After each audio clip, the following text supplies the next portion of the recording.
Hot Tub Factory Outlet is now open in Draper. Don't wait months for your hot tub. Get it now. Enjoy that outdoor deep soaking experience you've been thinking about all year. Whether you have limited space or lots of room, you can have that relaxation you've been wanting today. Shop Utah's newest selection of Viking hot tubs. They're all on display at the beautiful new showroom. Best pricing in Utah and no wait time while supplies last. Hot Tub Factory Outlets at hottubfactoryoutlets.com. Dave's Bernina in St. George and Provo's exciting Black Friday week savings event. How about 60 months no interest on select Bernina machines? Dave's Bernina is slashing prices such as the Burnett 33 for only $199. Don't miss Black Friday week at Dave's Bernina.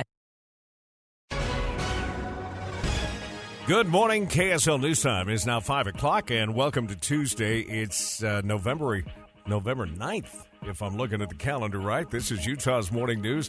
Good morning, I'm Tim Hughes. Amanda Dixon, again, a bit under the weather today. Right now in Salt Lake City, 37 degrees. So far, so good on our roadways. I'm Andy Farnsworth. Our top story this hour, lawmakers meet in special session this morning, and they'll be discussing redistricting.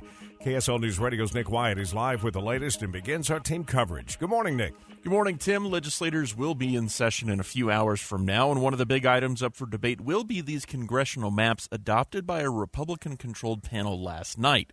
The maps in question essentially divide up Utah's more liberal-leaning areas and all but disregard recommendations put forward by the Independent Redistricting Commission. There are strong feelings on all sides of the issue since these maps effectively determine the political landscape of the state for the next decade. The maps adopted last night are up for a full vote later this morning. Live, Nick Wyatt, KSL News Radio. A legislative committee heard hours of public testimony yesterday, most of it critical of their plan for drawing new political boundaries in Utah. KSL News Radio's Dan Bomas continues our team coverage. Many of the people who spoke at the hearing urged the committee to adopt the maps created by the Independent Redistricting Commission. Denise Morgan of Mill Creek says this was her first time speaking at a public hearing. Like, as a voter, I'm the person who I feel like you are kind of purposefully trying to disenfranchise with this map. The plan, backed by the Republican majority in the legislature, puts parts of Salt Lake County into 4 different congressional districts. Dan Bomas, KSL News Radio. A review of the new congressional boundaries drawn by state lawmakers is offering a deep criticism of their work. KSL News Radio's Kira Hoffelmeyer continues our redistricting team coverage. The Princeton Gerrymandering Project says state lawmakers violated traditional principles of drawing boundaries with the map they proposed over what the Independent Redistricting Committee drew. The project wrote the maps lawmakers proposed cracked Salt Lake City, meaning it splits the Democratic-leaning seats, writing that mathematically the crack would mean no Democratic seats and instead 4 safe Republican seats that suppress competition. Kira Hoffelmeyer, KSL News Radio.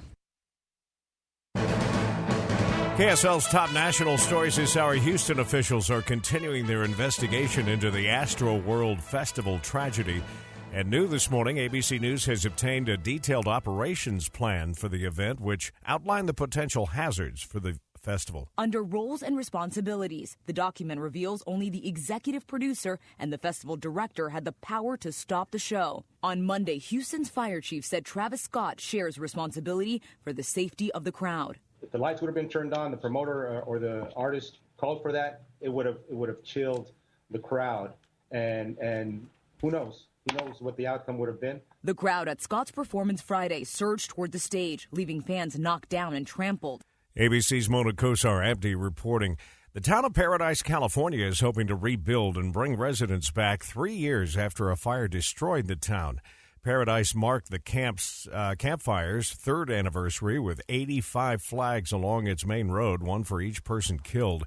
Mary Ann Cooper and her husband Dawn said they already knew they would be back to rebuild when they evacuated. I just like being here. I am so glad to be back.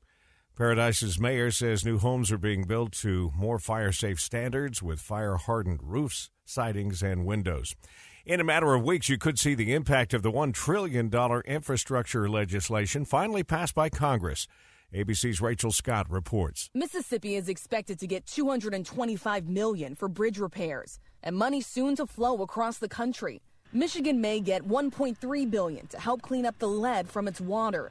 And New Jersey could use the funding for a new tunnel to New York. The Deseret News reports that about $3 billion would flow into Utah. That includes hundreds of millions of running water to homes on the Navajo Nation, wildfire management, and broadband expansion. Californians may be wondering where Governor Gavin Newsom has gone. The governor has not made a public appearance in 2 weeks. State Senate Republican Kevin Kiley, who ran for governor in this year's recall election, said Newsom owes Californians an explanation. I very much hope that everything is well with the governor and his family. But when you're in a position of public responsibility, like being the governor of the state, you're accountable to the public and you work for the people. A statement from the state Senate president, pro tempore, said that Newsom is available but needed time for his family.